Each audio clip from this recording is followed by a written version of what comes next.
Mesdames, Messieurs, bonjour. Bonjour, je suis Élisée Yonta, analyste financier, économiste, et je fais une présentation sur la visite de l'université Dimitri Mendeleev par le capitaine Ibrahim Traoré. Voilà, je vais vous faire écouter un élément sonore et puis après, on va faire une brève analyse. D'accord, merci beaucoup camarades. L'université Bonjour Dimitri à tous. Mendeleev, c'est à C'est un réel Moscou, plaisir en d'être là ce matin Russie, avec vous, et la visite se pour passait le communier 10 avec mai. vous et aussi échanger sur certains sujets, je dirais, d'ordre scientifique Voilà. et qui nous intéressent beaucoup. Présent ici On donc va à écouter l'occasion 5 minutes. Hein. du 80e anniversaire de Ça la dure 20 victoire minutes.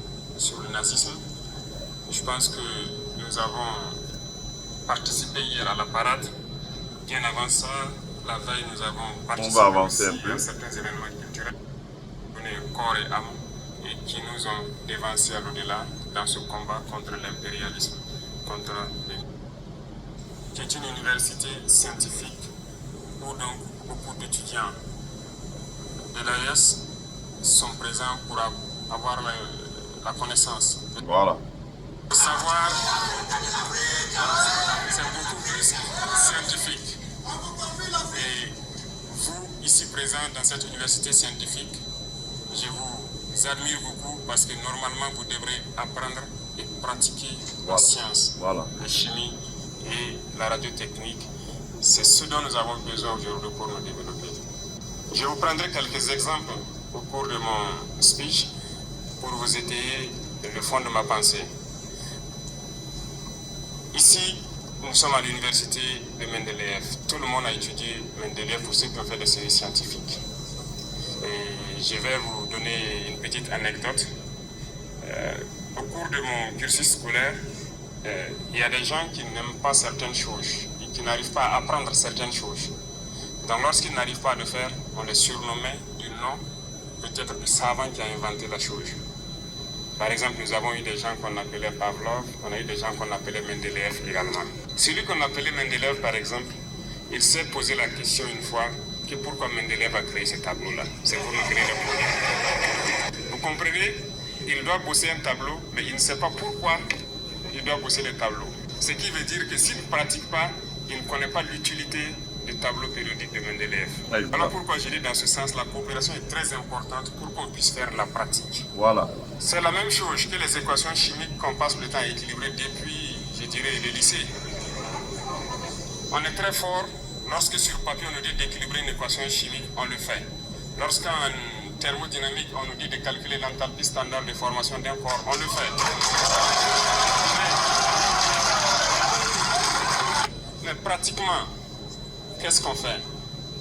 Est-ce qu'un jour, on m'a jamais pris, par exemple, illustrer un noyau parent de l'hydrogène, me dire que si on retire un électron, qu'est-ce que ça donne, ou quand on ajoute un électron, qu'est-ce que ça donne?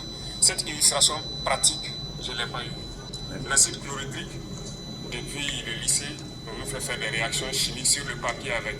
Mais je n'ai jamais manipulé l'acide chlorhydrique et faire une réaction pratique. Voilà. C'est pour vous dire que la pratique est très importante et ces laboratoires pour nous faire la pratique nous manquent au niveau de nos pays. Voilà. Et vous ne devez pas être ce théoricien que moi je suis.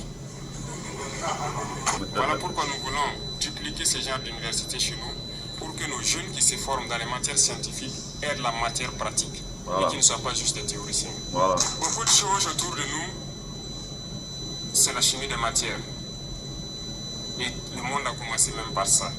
Ce tableau que Mendeleev a créé, je me dis que toute la science s'est basée sur ça. Voilà. Mais c'est la pratique qui vous permet de pouvoir quitter cet état de théoricien et de créer quelque chose de palpable qui puisse être utile à la société. Voilà. Et ça contribue beaucoup à l'économie de nos pays. Sans que vous le sachiez, je vous donne quelques exemples. Voilà. Vous voyez, on importe beaucoup de fer, par exemple, de partout dans le monde. Et ce qu'on appelle le fer galvanisé. Et vous savez très bien, vous chimistes ici, que ce n'est qu'une réaction d'électrolyse. Comment on ne peut pas le faire sur place chez nous? Il faut le payer, le fer galvanisé en Chine ou en Europe, un peu partout dans le monde. Par exemple, nous sommes en guerre. Voilà. Nous payons de l'équipement, nous payons des munitions, des armes et tout. Et quand je vous prends les munitions, les explosifs et tout, le Mali produit le coton, le Burkina en produit, le Niger en produit. Mais vous savez bien que c'est la cellulose du coton qu'on transforme pour faire la poudre et les explosifs. Pourquoi on ne réussit pas à le faire? Parce que la chimie pratique, nous n'avons pas. Voilà. Même pour le blindage des engins. Hier, j'ai vu sur la place rouge beaucoup d'engins défilés, des T-34 jusqu'aux engins modernes. Les blindages ont évolué. Qu'est-ce que c'est que le blindage? C'est un modèle d'acier et c'est par la chimie que les gens ont pu comprendre qu'en ajoutant tel dosage de carbone au fer et ainsi de suite, qu'on peut créer un acier particulier. C'est de la pratique. Les équations chimiques, on sait le faire. On sait bien que si on ajoute tel dosage de carbone au fer, ça nous donne de l'acier, ainsi de suite. Mais pratiquement, est-ce qu'on arrive à créer le blindage? Pourtant, on est en guerre. Et c'est la chimie qui nous permet de le faire aussi. Dans la même lancée, vous voyez tous les types de missiles que la Fédération de Russie peut développer. Et le dernier en date, c'est Oreshnik, qui fait trembler le monde entier. Qui n'aimerait pas l'avoir? Mais rien que le carburant de tout ce qui est missile, c'est de la chimie. Est-ce qu'on arrive à connaître, nous, pratiquement créer ce carburant et essayer de créer un moteur pour faire propulser une fusée ou un missile? Il y a tellement d'exemples qu'on ne peut pas finir de citer. Voilà. Je m'arrête là. Donc, vous voyez comme la vidéo est dure 20 minutes. Hein. Je vous ai fait écouter à peu près 5 minutes du président du Burkina Faso, le capitaine Ibrahim Traoré. Voilà. Ce discours-là, ça tranche nettement avec ce que nous avons toujours entendu.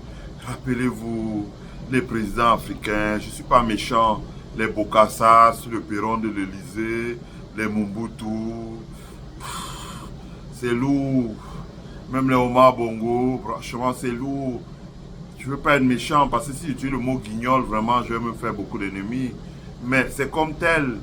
Il parlait de quoi là, entre ceux qui appelaient le papa Chirac, le docteur Chirac, les trucs comme ça là. Franchement, ça fait mal. Mais là, on revient à l'essentiel. C'est-à-dire que quand moi j'ai vu les gens, j'ai Youssou Moukambou qui me contrarie toujours sur mon mur Facebook en disant ouais, les pushistes vont en Russie faire dans le populisme. Mais ils devraient écouter une vidéo comme ça, une déclaration comme ça. C'est pour ça que j'ai pris le temps, malgré mon emploi du temps très chargé, de partager ça sur la page.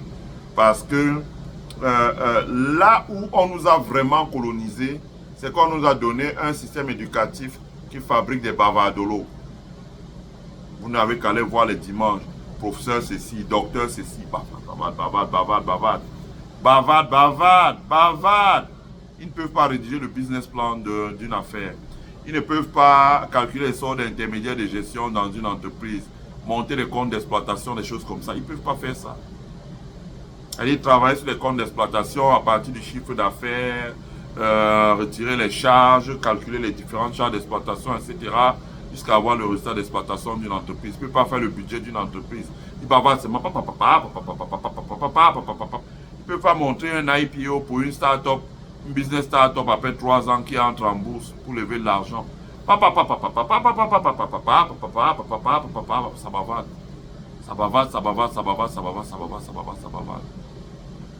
Voilà. Et à partir de ce moment-là, ça ne peut pas évoluer. Donc, on s'aperçoit que, je vous l'avais dit la dernière fois, que la raison pour laquelle, je sais très bien de quoi je parle, quand on arrivait en France pour étudier, il y avait un système qui fermait la porte de certaines grandes écoles de pointe aux étudiants africains. On les renvoyait vers les facultés où ils allaient faire des licences de physique ou de chimie. Et pareil, où ils ne voyaient pas les laboratoires, ils passaient des thèses en écrivant, en lisant, à faire mettre les opsites. Ça veut dire citer tel. Citer, c'est-à-dire que vous arrivez en France, vous faites une thèse doctorale, c'est que vous passez le temps à citer un blanc et tout. Après, vous dites, je l'ai lu quand vous sortez de là. Vous ne connaissez pas utiliser un microscope. Je parle de mon expérience personnelle. Quand j'arrive aux États-Unis, tu fais un MBA. Un MBA, c'est que Master Science et MBA, donc ça, on vous donnait les deux. Et après, quand on me dit qu'il faut faire des prérequisites, alors les prérequisites, je dis, mais je prends ça comme une insulte. Je dis, mais attendez, quand vous avez un DSS Finance, Contrôle et Gestion en France, pourquoi faire encore des prérequisites? Je prends ça. Et on me dit, non, ce qui m'aura le plus marqué, c'est qu'on m'envoie prendre une classe de biologie. Donc, biologie, j'aurais même jeté l'éponge si c'était pas un ami, Jeremy, que j'avais connu chez mon premier employeur et qui en fait était un Marines qu'on avait envoyé, il avait rang de capitaine sur une base militaire au Japon. Il était de retour aux États-Unis et il a choisi aussi de faire un billet, etc. Il était d'origine russe. Et donc on s'est retrouvé là, sinon je me serais découragé. Parce que tu arrives dans une salle, tu trouves les enfants de 18 ans. Et c'est marrant parce que c'était la classe qui était la plus dure pour nous autres. Parce qu'on vous demandait, on vous disait, voilà, vous ne pouvez pas être un décideur demain si vous n'avez pas les éléments de la biologie. Et on travaillait sur avec des microscopes devant nous. Comment utiliser un microscope, comment lire dans le même microscope, comment mettre les choses. La biologie animale, la biologie végétale, etc. Comment analyser les aliments pour s'assurer que ce ne soit pas périmé, etc. Tout ce travail-là. Donc pendant 2 semestres, on n'a fait que ça. On n'a fait que ça. On n'a fait que ça, on nous apprenait, on a appris beaucoup de choses. Telle solution, comment, etc. Il n'y avait pas de cours. Vous faisiez, vous cochez les cases sur un papier là et vous remettez. La dame corrige, si ce n'est pas bien, tu refais encore. Or, nous, quel était le problème? C'est que c'est un cours qui durait 2 heures. Quand elle avait parlé, disant le projet aujourd'hui c'est ceci là. Quand elle mettait les petits enfants là, ils avaient déjà fait ça au lycée. Donc, ils cochaient et ils sortaient. Au bout d'1 heure, ils étaient tous partis, ils avaient vidé la salle. Et donc, nous, on restait un peu là, les gens qui n'avaient pas eu à le faire, pour le faire. Et ce qui est marrant, c'est que pendant que tu as un billet, c'est ça encore ces enfants-là que tu enseignes, que tu vas enseigner. Parce que quand ils commencent des classes de comptabilité, c'est toi qui viens être leur professeur. Quand ils te voient, ils te disent, ah, I told you. C'est marrant. Mais je veux dire que ça appelle à beaucoup d'humilité et ça appelle à comprendre que nos universités, nos écoles, il n'y a pas assez de laboratoires, il n'y a pas assez de, surtout le laboratoire, il n'y a pas l'enseignement pratique. J'entends souvent des Africains dire, oh ouais, les études c'est facile aux États-Unis. Non, c'est pas facile. Au contraire, c'est 10 fois plus difficile qu'en Afrique. D'ailleurs, beaucoup, on parle de ceux qui réussissent, on ne parle pas de ceux qui se cassent le nez. Mais les études sont difficiles ici, la raison est simple, c'est que quand vous étudiez dans un continent comme celui-là, il y a beaucoup d'aspects pratiques et moins d'aspects. Et ça permet que les gens se reconvertissent. Vous voyez, quand les Africains arrivent ici, là, les gens se reconvertissent, ils changent de trajectoire, ils vont à l'école. Moi, j'avais étudié la finance en Europe, je suis arrivé ici, j'ai encore étudié la finance. Et après avoir étudié la finance, ok, j'ai fait chemin dans la finance, mais je m'aperçois que l'Amérique veut se réindustrialiser, l'Afrique a besoin d'industrie, donc je suis reparti à Illinois Institute of Technology, donc pour prendre une partie des cours online, une partie in personne, pour apprendre comment gérer un projet de construction et de gestion d'une usine. Tout s'apprend. Et c'est là que vous apercevez que nous avons du retard. Là, vous apercevez que quand vous aurez bouclé les choses dans 2 ans, vous pouvez avoir, si l'environnement de travail est sain, si ce n'est pas un environnement biaisé comme c'est là au Cameroun, vous pouvez aller très vite. Vous avez une très grande longueur d'avance sur les autres. Et c'est vraiment dommage, c'est vraiment dommage. Et donc, ce qui est intéressant, c'est que lors de la visite en Russie, le capitaine Ibrahim Traoré n'est pas venu demander l'argent en termes de financement. C'est là où j'en veux un peu à Touadéra, qui lui est un professeur de mathématiques, mais qui n'a pas su voir ou percevoir les opportunités. Je ne sais pas ce qu'il attendait des Russes, peut-être l'argent, mais les Ibrahim Traoré ont compris que, ok, aidez-nous au plan sécuritaire, mais surtout aidez-nous maintenant à avoir dupliqué vos grandes universités chez nous pour que nous puissions former les enfants dans les sciences, les mathématiques appliquées, la chimie appliquée, physique appliquée, l'industrie. Je rappelle encore, je l'ai déjà dit, que quand vous voyez les usines, les unités de production russes là, chinoises là, l'un des pays où les Chinois ont beaucoup appris les sciences, c'est la Russie. Les Chinois sont déplacés beaucoup pour venir apprendre en Russie. D'ailleurs, une bonne partie de la Chine, une bonne partie de la Russie, ce sont des Chinois. Hein? Il y a une autre vidéo que je regardais sur la télévision russe où Vladimir Poutine était en visite dans une partie, je crois que c'est, on appelle cette partie-là, qui est habitée beaucoup par des Chinois en Russie. Et il leur expliquait que dans sa propre famille, il y avait beaucoup de gens qui s'étaient mariés avec des Chinois et il avait des gens d'ascendance chinoise dans sa famille. Voilà. Donc, il expliquait ça et donc les gens pouvaient comprendre. Voilà. Donc, ça fait que beaucoup de grands techniciens, ingénieurs de pointe dans les industries de pointe, le nucléaire, les constructions des centrales nucléaires pour l'électricité, l'industrie de l'armement, l'industrie de pointe comme l'automobile, beaucoup de choses, ces gens ont été formés en Russie. Donc, il y a eu tout un brainwash qu'on a fait dans la jeunesse africaine pour vous dire, bon, vous savez, les Russes, on a fait un lavage de cerveau. Vous pouvez imaginer tout l'arsenal médiatique qui est là pour ça. Et comme dans notre communauté, dans notre pays, les gens ne lisent pas beaucoup parce que tout est dans les livres. Quand vous lisez les livres, vous voyez tout à l'intérieur. Hein? Nous avons l'habitude de lire autre chose. Lisez Xi Jinping, The Governance of China. Lisez Vladimir Poutine, la diplomatie du Sud. Vous allez voir des choses. Hein? Bon, malheureusement, les gens regardent beaucoup les télévisions. On met là, on présente un truc, on le passe pour le diable et tout, et tout, et tout. On dit, bon, il n'y a pas la démocratie. Les mêmes qui empêchent qu'il y ait la démocratie en Afrique depuis 1990. Donc, ce qui fait que la visite d'Ibrahim Traoré, il faut apprécier ça à sa juste valeur. Il s'est rendu en Russie pour dire, voilà, nous vous remercions pour le partenariat. Ce que vous avez fait pour que nous puissions construire des armées solides qui nous permettent aujourd'hui, comme on a vu à Djibo, de pulvériser 1800 combattants qui arrivaient. Donc, 800 ont été capturés. On a eu pitié d'eux. Et le reste sont passés, aucun n'a pu s'échapper là-dedans. Donc quand il y a un raclé comme ça là, les gars vont s'arranger à ne plus jamais passer par là. Donc c'est ça. Donc première chose, la sécurité, hein, l'assistance avec les satellites, il y a beaucoup de choses. Le volet sécuritaire.